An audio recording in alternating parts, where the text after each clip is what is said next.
May kuntong grow eh. Titingnan natin yung ibang lugar.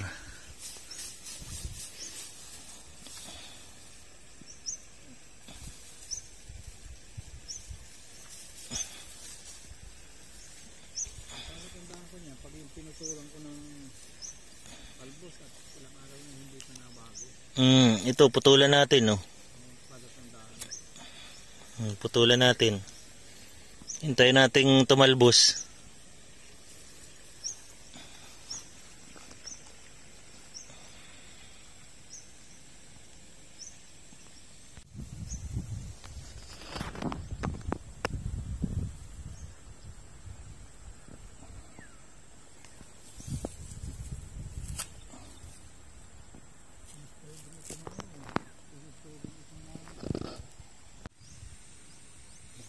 Bago lang na-recover, may maputing ugat naman.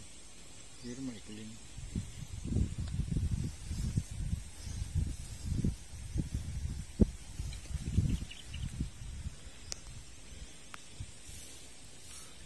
So sir, itong dalawang ito, tapos yun na.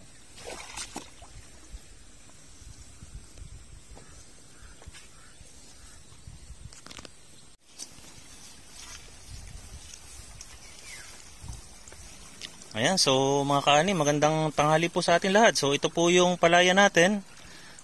Ito po yung unang tinanim, oh. So kita nyo, green na green. Walang damo. So pilapi lang ang may damo. So napakaganda ng palay natin ngayon. Yan. So yan po.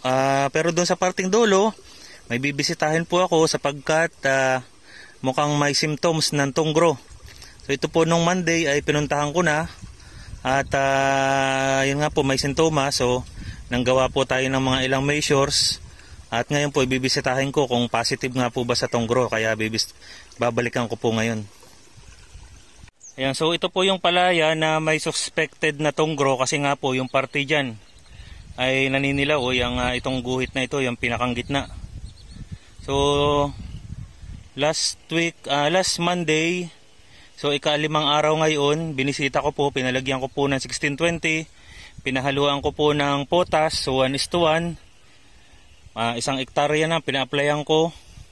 So 25 kilos na 1620 plus 25 kilos na Moreto potas, pinaghalo. At yun po yung ating in-apply dito, no? So pinasabog ko na po para dito sa buong isang hektarya. Kasi nga po, napansin natin, medyo may sign ng tunggro. So ang ginawa po natin, para makasigurado po ako, pinutol ko po yung isang puno. Tinanggalan ko ng mga dahon. So aalamin ko ngayon kung siya ay sumuwi na o lumabas na ulit yung uhay. So pag may yung suwi. So kapag nakita natin na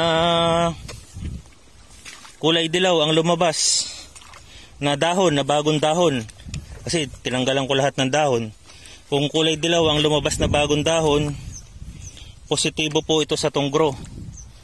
So ito po yung tinanggalan ko na, ito po yung stick, at ito po yung tinanggalan ko. So makikita ko po dito na yung bagong dahon, ayan po, green na green.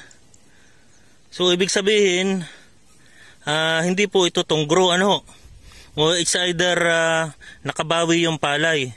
So may isa pa rin akong tinanggal dito. Ito, pansin nyo, putol-putol. So yung lumabas na bagong dahon, green na po siya.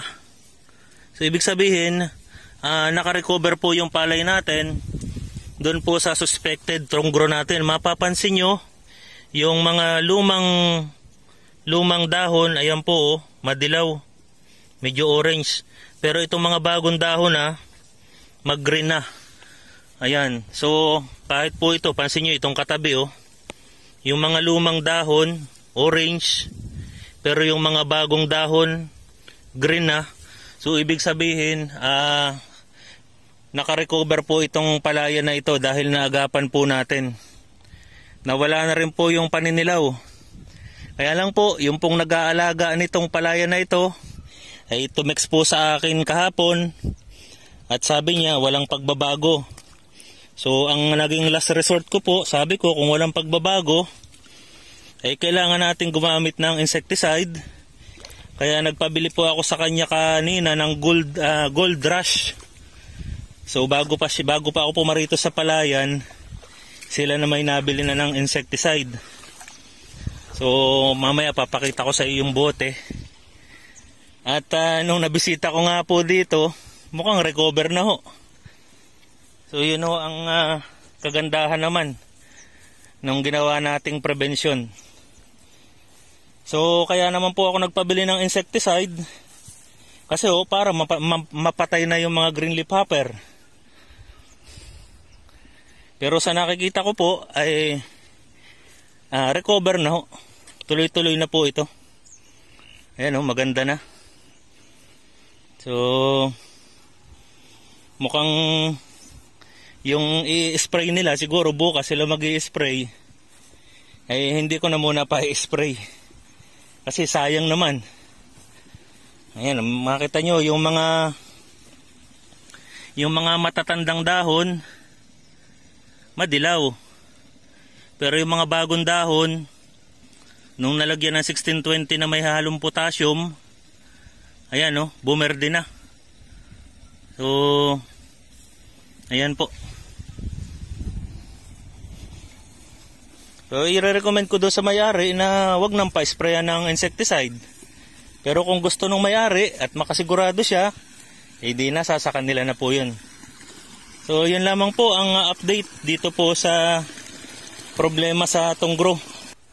Yun lamang po at like, share, and subscribe.